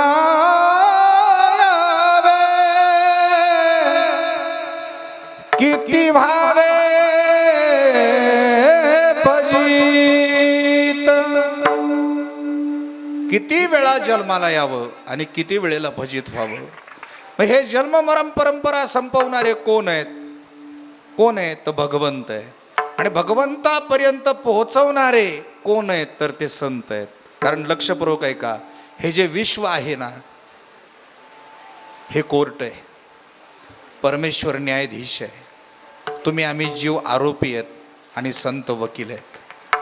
मग विश्वरूपी कोर्टात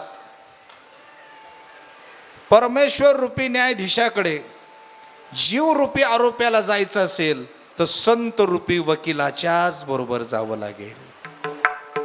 संत विन प्राप्ती नाही, संत विन प्राप्ती नाही, संत विन प्राप्ती नाही,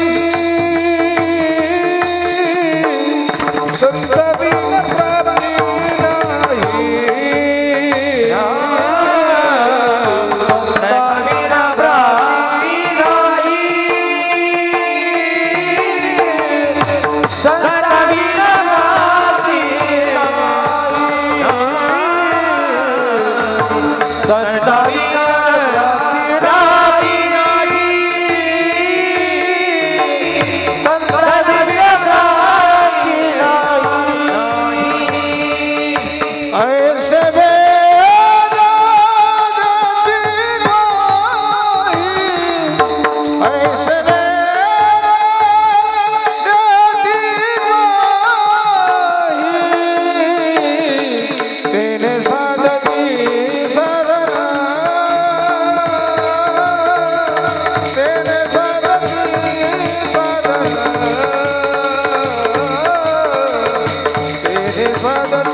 तसंच तुकाराम महाराज म्हणतात, माझं ओझं तुमच्या डोक्यावर संतांनो, ते मुक्त करा अभंगाचं शेवटचं चरण. तुका म्हणे माझे, तुका म्हणे माझे, तुका म्हणे माझे, तुका म्हणे माझे, तुका म्हणे माझे, तुका म्हणे माझे राम, तुका म्हणे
ज्ञानेश्वर माऊली ज्ञानराज माऊली महाराज ज्ञानेश्वर माऊली ज्ञानराज माऊली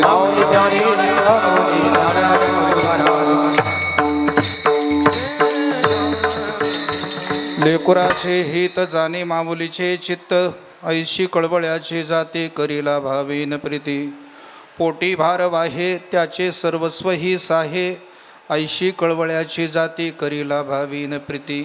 तुका म्हणे माझे तुम्हा संतावरी ओझे, ऐशी कळवळ्याची जाती करीला भावीन प्रीती. संत श्रेष्ठ जगद्गुरू तुकाराम महाराजांच्या या अभंगावर माझ्या अल्पशहा बुद्धीने सद्गुरू कृपेने मी बोलण्याचा प्रयत्न केला. चुकला असेल माझ्या बुद्धीचा दोष आहे, बरोबर आहे तो संतांचा कृपा प्रसाद आहे. चुकलं असेल तर मातापित्याच्या उदार अंतकरणाने क्षमा करा. जेवढं बरोबर असेल तो संतांचा कृपा प्रसाद समजून घ्या. जीवनाच्या प्रवासामध्ये संत ग्रंथ विचाराची शिदोरी आपल्या जीवनाचा प्रवास सुखकर केल्याशिवाय राहणार नाही. आज या ठिकाणी मातोश्री इंदुबाई मारुतराव पाटील खांदे या मातोश्रींच्या श्राद्धविधीच्या निमित्ताने खांदे कुटुंब हा एक हे खांदे कुटुंब आणि खांदे परिवार हा परिवारही मोठा आहे आणि सामाजिक दृष्टीनं सामाजिक बांधिलकी जपणारा हा परिवार असल्या कारणानं नातेवाईक तर आलेले आहेच, पण या कुटुंबावर प्रेम करणारे सगळे सोयरे नातलग आप्तेष्ट मित्रपरिवार सर्वच जण आजच्या या श्राद्धविधीच्या निमित्तानं मातोश्रींना इंदुबाईंना श्रद्धांजली समर्पित करण्याकरता आलेले आहात. आपणही कीर्तनाच्या माध्यमातून ही सेवा पांडुरंगाच्या चरणी समर्पित केली आणि पांडुरंगाला अशी प्रार्थना करूया की या मातोश्रींच्या आत्म्याला सद्गती लाभावी. मी या ठिकाणी सद्गुरू नारायणगिरीजी गुरुकुल बाबळेश्वर या ठिकाणी जे नारायणगिरीजी गुरुकुल आहे त्या गुरुकुलाच्या वतीनं आमचे जेवढे विद्यार्थी या ठिकाणी आहे त्या विद्यार्थ्यांच्या वतीनं त्या विद्यार्थ्यांना उपारणे या श्राद्धविधीच्या निमित्तानं आमच्या ऋषिकेश दादा खांदे यांनी दान करायचं ठरवलेलं आहे. आणि एवढंच नाही तर मातोश्री इंदुबाईंच्या श्राद्धाची तारीख घेण्याकरता ज्या वेळेला ते गुरुकुलावर आले आणि गुरुकुलावर आल्यानंतर मी त्यांना एक विनंती केली. मी त्यांना सांगितलं की म्हटलं आम्हाला थोडी मदतीची गरज आहे, पण मदत आम्हाला रोख स्वरूपात नको, तर आमच्या विद्यार्थ्यांना एक वेळचं जेवण या मातोश्रींच्या पुण्यस्मरणाच्या निमित्ताने तुम्ही द्या. तर त्यांनी कुठलंही मागे आढेवेढे न घेता आमच्या किंवा आपल्या म्हणू आपण, कारण हे आपल्या धर्माच्यासाठी आपल्या हिंदू धर्म संस्कृतीला जतन करण्यासाठी हे गुरुकुल आम्ही या ठिकाणी उभारलेलं आहे. आणि मग त्यांनी अगदी संकोच न बाळगता एक वेळचं जेवण म्हणजे मिष्टान्न सर्व विद्यार्थ्यांना या ठिकाणी दिलं. त्याबद्दल मी त्यांना या मातोश्रींना अन्नदाता सुखी भवो अशी प्रार्थना या ठिकाणी करतो. त्या मातोश्रींच्या चरणी वारंवार श्रद्धांजली अर्पण करतो. आणि आपल्यालाही असं वाटलं की आपण एखादा वाढदिवस पुण्यतिथी गुरुकुलामध्ये करून त्या निमित्ताने विद्यार्थ्यांना जेवण देऊ शकता.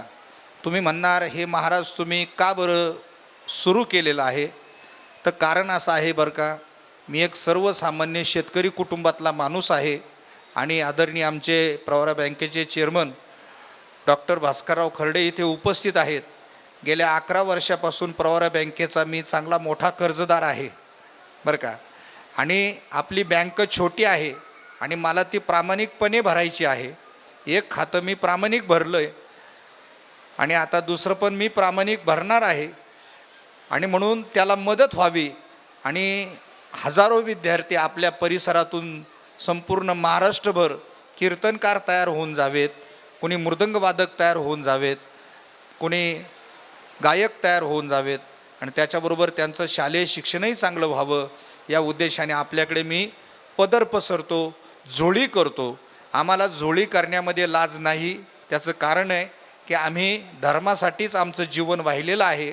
आणि म्हणून जर कोणाला इच्छा असेल त्यांनी अवश्य एक वेळची अन्नदानाची सेवा आम्हाला द्या. स्वतः उपस्थित राहिले चांगलं आहे, नसले तरी आम्ही शूटिंग करून तुम्हाला पाठवू. अशा पद्धतीनं दान करा अशी अपेक्षा करतो. आजच्या या ठिकाणी सर्वच आपण प्रेमाची मंडळी आहात, पण विशेषत्वानं मी उल्लेख करेल प्रवरा कारखान्याचे माजी संचालक, विद्यमान प्रवरा बँकेचे चेअरमन भास्करराव खर्डे पाटील, त्याचबरोबर विशेषत्वाने त्यांचं मूळ गाव कोलार खुर्द जरी असलं तरी पण बाबळेश्वरमध्ये ज्यांचा निवास राहिला डॉक्टर ज्ञानदेव शिरसाट, ज्यांनी मला बालपणापासून सांभाळलं, माझं आरोग्य सांभाळलं, मला मार्गदर्शन केलं, संसाराच्या वाटेवर पावलोपावली मार्गदर्शन केलं, वडिलासारखं मार्गदर्शन केलं, असे आदरणीय डॉक्टर ज्ञानदेव शिरसाट या ठिकाणी उपस्थित आहेत. त्यानंतर आसावा शेठसुद्धा या ठिकाणी येऊन गेलेले आहेत. आमच्या सत्संग समितीचे त्या गुरुकुलाच्या उभारणीमध्ये ज्यांचा मोलाचा वाटा आहे असे त्या गुरुकुलाच्या पायाभरणीचे शिल्पकार विठ्ठल भाऊराव कडसकर दादा, त्याचबरोबर आमचे बच्चू भाऊ आणि गुरुकुलाचे विद्यार्थी अधिक आता मृदंग शिक्षक म्हणून असलेले मृदंगाचार्य महेश महाराज, अधिक गुरुकुलाचे विद्यार्थी अधिक आता संगीत शिक्षक असणारे आदित्य महाराज आदमाने, गुरुकुलाचे विद्यार्थी अधिक आता संगीत शिक्षक असणारे वैभव महाराज भराडे, त्याबरोबर सर्व विद्यार्थीगण, साऊंड सिस्टीम ऑपरेटर, आपले हे क्षण चित्रित करणारे आणि माझे बरेचसे फोटो प्रसिद्ध जे आहेत ते ज्यांनी काढलेले आहेत ते आमचे मित्र नारायण भाऊ, परत महाराष्ट्रातली एक सुप्रसिद्ध अशा प्रकारचा यूट्यूब चॅनल वारकरी विचारधारा यूट्यूब चॅनल, ज्या चॅनलच्या माध्यमातून आपला हा सगळा कार्यक्रम लाखो लोक या ठिकाणी आत्ता पाहता आहेत आणि पाहतीलसुद्धा भविष्यामध्ये. ते चित्रीकरण या ठिकाणी झालेलं आहे. आणि आता कीर्तन आटोपल्यानंतर आदरणीय कोळशे सरांचे चिरंजीव संजूभाऊ पत्रकार संजय कोळशे सर पुढील प्रस्तावित करतील. 1-2 श्रद्धांजल्या होतील. आत्तापर्यंत आपण शांत बसलेले आहात. आपल्या कार्यक्रमाची शोभा वाढवण्याकरता असंच बसून राहा, कुणी उठू नका. आणि त्याच्यानंतर पसायदान होईल. पसायदान झाल्यानंतर कार्यक्रम संपला असा शब्द कानावर येईल. त्यावेळेला आपण सर्वांनी, मी खांदे परिवाराच्या वतीने आपल्याला आग्रह करतो का ऋषीदादा हा माझा जिवलग मित्र आहे. कारण कोलारमध्ये ज्या वेळेला रामगिरी महाराजांची भागवत कथा झाली त्यावेळेला ऋषीदादा, स्वप्नील भाऊ निभे, आम्ही सगळ्यांनी एकत्र आनंद लुटला त्या कथेचा. एक सात्विक मुलं आहेत ही सगळी. ऋषीदादा म्हणजे एक सात्विक व्यक्तिमत्व आहे आणि समाजाभिमुख व्यक्तिमत्व आहे, लोकांना हवाहवंसं व्यक्तिमत्व आहे. असा आमचा ऋषीदादा या ठिकाणी कार्यक्रमाच्या नंतर त्याच्या वतीनं मी तुम्हाला भोजनाचं निमंत्रणही देतो. आपण भोजन करून जावं. थांबतो. विठ्ठल जय जय विठ्ठल जय जय विठ्ठल जय जय विठ्ठल जय जय विठ्ठल आवदिले गुरुदेवी वाकुदेवी क्षमा अपराध महाराज तुम्ही सिद्ध नाही विचारिला अधिकार मिया मुला क्षमा अपराध महाराज तुम्ही सिद्ध तुका म्हणे ज्ञानेश्वरा राखावाया पैकी करा क्षमा अपराध ज्ञानदेव तुकाराम तुकाराम तुकाराम विठ्ठल श्री ज्ञानदेव तुकाराम पंढरीनाथ भगवान की माऊली ज्ञानेश्वर महाराज की जय. ज्या ऋषीदादाचं कौतुक केलं आहे महाराजांनी त्याच्याचा खास आग्रह खातर मी श्रद्धांजलीचा हा शेवटच्या 10 मिनिटातला कार्यक्रम संपवला. दीदीला कविता म्हणायची, अनेक जणांना श्रद्धांजली व्हायची इच्छा आहे, परंतु वेळ खूप झाला आहे. 1 वाजायला 7 मिनटं कमी आहे. 7 मिनटामध्ये हा कार्यक्रम आपण संपवणार आहोत. मी फक्त 2 श्रद्धांजल्या घेण्याची खांदे परिवाराला विनंती करतो. मला कुणीही सूचना द्यायला कानात येऊ नका, माझे कान फुकू नका. उपस्थित सज्जन हो, मी तुम्हाला सज्जन हो यासाठी म्हणतोय की तुम्ही उरलेले 7 मिनटं मला द्यावेत. तशी महाराजांनी विनंती केली. पसायदान झाल्याशिवाय जर उठले तर तुम्हाला पाप लागल. स्वर्गीय गंगा भागीरथी इंदूबाई मारुती खांदे यांच्या प्रथम पुण्यस्मरणानिमित्त आपण जमलेलो आहोत. अतिशय गोड, मनमिळावू, तेजस्वी, धार्मिक आणि सगळ्यांना जीव लावणारा स्वभाव असणाऱ्या आमच्या आजी इंदूबाई, त्यांना 84 वर्षाचं आयुष्य लाभलं, परंतु संपूर्ण एवढा जो खांदे परिवाराचा, त्यांच्या नातेवाईकांचा जो वटवृक्ष आहे, यांना आयुष्यभर मायेची सावली देणारी, प्रेमाने जिव्हाळा लावणारी आमची इंदूबाई 1 वर्षापूर्वी आपल्यातून निघून गेली. अजूनही असं वाटत नाही की इंदूबाई आपल्यामध्ये नाहीत, असं वाटतं इंदूबाई आजही बसलेल्या आहेत. जेव्हा जेव्हा त्यांच्या समोर गेलं तेव्हा तेव्हा त्यांचा हसतमुख चेहरा आणि आपुलकीने विचारपूस करण्याची त्यांची खासियत, त्यांचा स्वभाव वैशिष्ट्य हे आपल्या सर्वांना आज ती चुटचुट लावून जात आहे. मी फारसा अधिक वेळ न घेता 2 श्रद्धांजली आपण घेऊ. तत्पूर्वी ज्या खांदे परिवार आहे, नंदकुमार विठ्ठलराव खांदे, आबासाहेब विठ्ठलराव खांदे, दिलीप मारुती खांदे, सुनील मारुती खांदे, अनिल विठ्ठलराव खांदे, डॉक्टर किरण चंद्रकांत खांदे, गंगा भागीरथी मोनिकाताई विठ्ठलराव तांबे, गंगा भागीरथी उषाताई खुशालभाऊ खर्डे, सौ लताताई संभाजी मोटे, सौ मंगलताई गीताराम तांबे, सौ अलकाताई मोहनी राजकडसकर आणि संपूर्ण खांदे परिवार. इतका खांदे परिवार मोठा आहे. यांच्या खांदेने यांचं नाव फांदे असायला पाहिजे होतं, कारण यांच्या फांद्यासारखे लांबलेले हे खांदे. आणि म्हणूनच या खांदे परिवारावर विशेष प्रेम असल्यामुळं आपले सर्व ग्रामस्थ, त्यांचा सर्व मित्रपरिवार या ठिकाणी जमलेला आहे. 2 श्रद्धांजली यासाठी की खांदे परिवाराचे मावस भाऊ असलेले, म्हणजे जे आपण ज्या सगळ्यांना मामा म्हणतो, खांदे म्हणजे मामांची खाणे. खांद्यांचा कुठलाही घटक पुरुष असला की त्याला मामा म्हणतात आणि महिला असली का त्याला मामे म्हणतात. अशा या सगळ्या मामांचे मावस भाऊ असलेले कोपरगाव शिवसेना अध्यक्ष सन्माननीय नितीन आवताडे पाटील यांना मी विनंती करतो की आपण या ठिकाणी येऊन श्रद्धांजली व्यक्त करावी. नितीन आवताडे पाटील झाल्यानंतर प्रवरा बँकेचे विद्यमान चेअरमन, आपल्या सर्वांचे मार्गदर्शक डॉक्टर भास्करराव खर्डे पाटील श्रद्धांजली देतील. व्यासपीठावर उपस्थित असलेले, ज्यांनी आपल्या समोर आत्ताच कीर्तनरूपी सेवा दिली, ते नवनाथ महाराज, व्यासपीठावरील सर्व पाल भजनी मंडळ आणि उपस्थित असलेले बंधू आणि भगिनींनो, गंगा भागीरथी इंदूबाई मारुतराव खांदे अर्थात आमच्या मावशी यांच्या प्रथम पुण्यस्मरणानिमित्त आपण सर्वजण जमलेलो आहोत.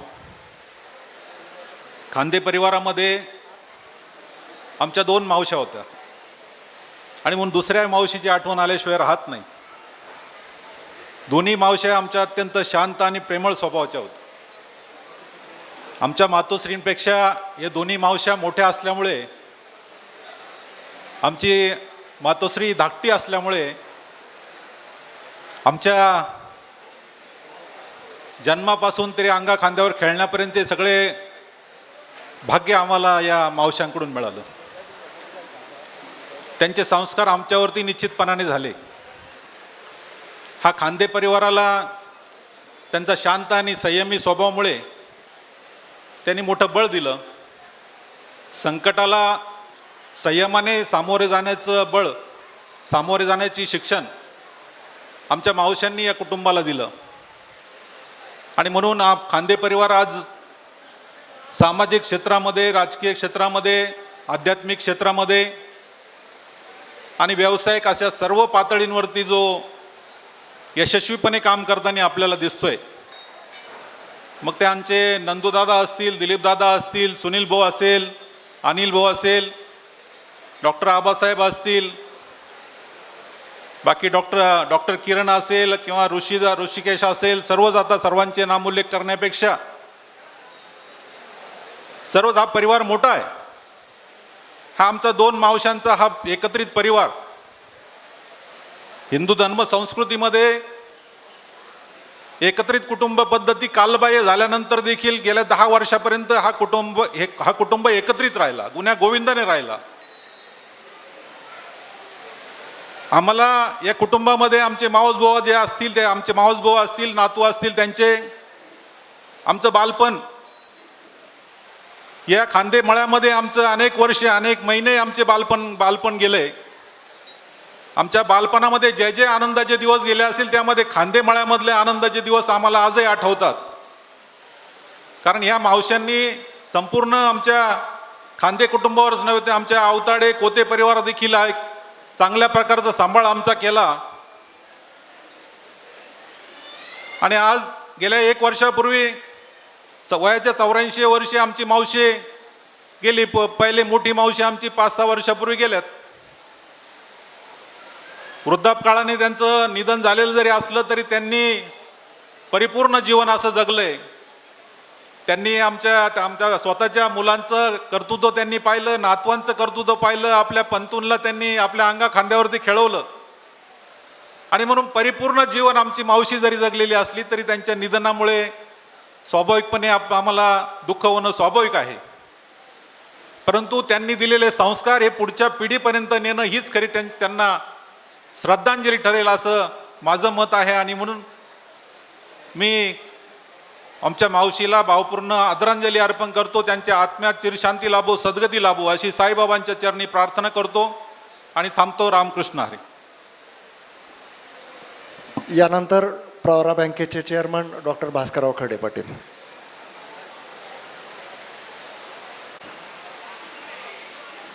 उपस्थित सर्व आप्तेष्ट, नातेवाईक, सगळे सोयरे, मित्रपरिवार, बंधू आणि भगिनींनो, आज आपण सर्वजण आदरणीय इंदुबाई मारुती पाटील खांदे तथा आमच्या कोलारमध्ये त्यांना कोणी मामी म्हणायचं, कोणी मावशी म्हणायचं, तर आमच्या मावशी इंदुबाई यांच्या वर्षश्राद्धानिमित्त तथा प्रथम पुण्यस्मरणानिमित्त आपण सर्वजण या ठिकाणी उपस्थित आहोत. आज या ठिकाणी म्हस्के महाराज यांनी वस्तुस्थितीला धरून अतिशय चांगलं प्रबोधन, मार्गदर्शन या ठिकाणी आपल्याला केलेलं आहे. आपल्या हिंदू संस्कृतीप्रमाणे आईवडिलांची सेवा आपण कशी केली पाहिजे, त्यांचा सांभाळ कसा केला पाहिजे आणि का केला पाहिजे याचं उत्कृष्टपणे या ठिकाणी त्यांनी या ठिकाणी निवेदन केलेलं आहे. खरोखर कधी कधी अतिशय वाईट वाटतं, मन सुन्न होतं की आपली हिंदी संस्कृती किती लोप पावलेली आहे. गावगाडा चालत असताना अनेक भांडणे मिटवण्याचा या ठिकाणी महाराज प्रसंग येतो. अनेक उदाहरणे आहेत, मन खिन्न होतं. फक्त 2च उदाहरणे आपल्यासमोर या ठिकाणी नमूद करणार आहे. एखाद्या मुलीने जर आंतरजातीय प्रेमविवाह केला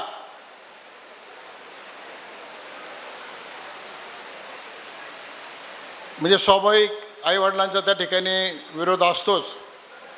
अशा घटना घडलेल्या आहेत की ती मुलगी पोलीस स्टेशनमध्ये रिपोर्ट देते की माझ्या जीवितास माझ्या आईवडिलांपासून धोका आहे. दोघा भावांचं वाटप करत असताना वडिलांची संपत्ती दोघांनाही वाटून पाहिजे असते संपूर्ण, त्यांच्या नावावर एक गुंठाही ठेवायचा नसतो. आणि त्यांना त्यांच्या निद्रागृहाची व्यवस्था करायची असेल तर 2 टाईम जेवण देण्याचीही काहींची इच्छा नसते. एक वेळेस तर सर महाराज इतका संताप आला, मी कधी शिव्या देत नाही, माझा स्वभाव नाही, पण तो समोरचा म्हटला की त्यांनी माझ्यासाठी काय केलं, मी काय म्हणून त्याला जेवण देऊ. तर मी त्याला म्हटलं 2 शिव्या घातल्या आणि म्हटलं अरे तुला त्यानं जन्म तर दिला ना. हे काय कुठे आपली संस्कृती चालली, काय कुठे चाललं हे समजत नाही. असो महाराज, आपण अतिशय चांगलं या ठिकाणी वस्तुस्थितीवरती प्रबोधन केलेलं आहे. आपण अतिशय चांगलं काम करत आहात. आपली जी स्कूल आहे ती अतिशय चांगली आहे, कारण की ती नॉर्मल स्कूल नसून आपली संस्कृती जोपासण्याचं, आपली संस्कृती पुढे चालवण्याचं काम करत आहेत. बँकच नव्हे तर आम्ही संपूर्ण गावकरी आपल्याला पावलं सर्वतोपरी या ठिकाणी सहाय्य करण्यास तयार आहे व त्याची तुम्ही निश्चिंत राहा, अजिबात काळजी करू नका. असो 1 वर्षापूर्वी मावशींचं निधन झालं, त्या आपल्यातनं निघून गेल्या. मावशीचा स्वभाव असा होता, इतका प्रेमळ होता की त्या अजूनही आपल्यातनं गेलेल्या आहेत असं वाटत नाही. पदोपदी त्यांची आठवण होती, त्यांचा भास होतो. अतिशय प्रेमळ स्वभाव, नेहमी चेहऱ्यावरती स्मित हास्य. कधीही भेटल्या तर संपूर्ण कुटुंबाची अतिशय आस्थेने विचारपूस करणार, डोक्यावरनं मायेचा हात फिरवणार, अशा या मावशी. त्या आपल्यातनं आज या ठिकाणी निघून गेला आहे आणि व्यक्तिशः मला ते अतिशय दुःख झालेलं आहे. कारण की तो मायेचा हात माझ्या डोक्यावरनं परत कधी आता फिरणार नाही. त्यांच्या जाण्यानं खांदे परिवार, सर्व आप्तेष्ट नातेवाईक नव्हे तर संपूर्ण परिसरावरती जो दुःखाचा डोंगर कोसळलेला आहे. 1 वर्ष झालेलं आहे, थोडंसं दुःख काळाच्या ओघामध्ये कमी झालेलं आहे, परंतु उर्वरित दुःख कमी करण्यासाठी, विसरण्यासाठी परमेश्वर आम्हा सर्वांना शक्ती देवो अशी परमेश्वरचरणी प्रार्थना करतो. कोलार भगवती ग्रामस्थांच्या वतीने, आपणा सर्वांच्या वतीनं, प्रवरा उद्योग समूहाच्या वतीनं त्यांनी या ठिकाणी भावपूर्ण श्रद्धांजली, आदरांजली अर्पण करतो आणि थांबतो. डॉक्टर साहेब, महाराजांनी आपल्याला प्रवरा बँकेची एक विनंती केलेली आहे, ती पण पदरात घ्या. प्रवरा बँकेची एक विनंती केली, ते कर्जदार आहे तुमचे. असो, अजून एक अर्धा मिनिट वाढवतोय. इंदुबाई आजींची जी नात आहे त्या नातीचं म्हणणं आहे, मी माझ्या आजीसाठी एक प्रेमाची कविता केलेली आहे, तिची कविता ऐकण्यासाठी आपण अर्धा मिनिट देणार आहोत. त्यानंतर आपण पसायदान घेऊ. तिचं नाव सांगायचं राहिलं, विशाल खांदेंची कन्या प्रियल खांदे. नमस्कार, माझं नाव प्रियल खांदे. मी माझ्या आजीसाठी एक कविता डेडिकेट करते. आजी, आजी तुझी माया होती गोड, तुझ्यामुळे घर होतं सुंदर आणि जोड. आजी तुझी माया होती गोड, तुझ्यामुळे घर होतं सुंदर आणि जोड. तुझ्या आठवणी राहतील मनात, तुझं प्रेम राहील सदैव श्वासात. डोळ्यात अश्रू, मनात तुझी छाया, आजी तुझ्या विना अधुरी झाली माया. तू दूर गेलीस पण विसरणार नाही, आमच्या हृदयात तू कधीच जाणार नाही. आमच्या हृदयातून तू कधीच जाणार नाही. धन्यवाद. धन्यवाद. एक छोटासा कार्यक्रम या वर्षश्राद्धानिमित्त, एक अनोखा उपक्रम खांदे परिवाराने हाती घेतला आहे. शिंदे पाटोळे खर्डे वस्ती भगवतीपूरमधली, तेथील जी जिल्हा परिषद शाळा आहे त्या जिल्हा परिषद शाळेच्या विद्यार्थ्यांना ट्रॅक सूटचं वाटप या निमित्ताने करण्यात येत आहे. प्रातिनिधिक स्वरूपात महाराजांच्या हस्ते 5 मुलांना ट्रॅक सूटचं वाटप होईल. त्यांनी स्टेजवर यायचं आहे. सर, मॅडम तुम्ही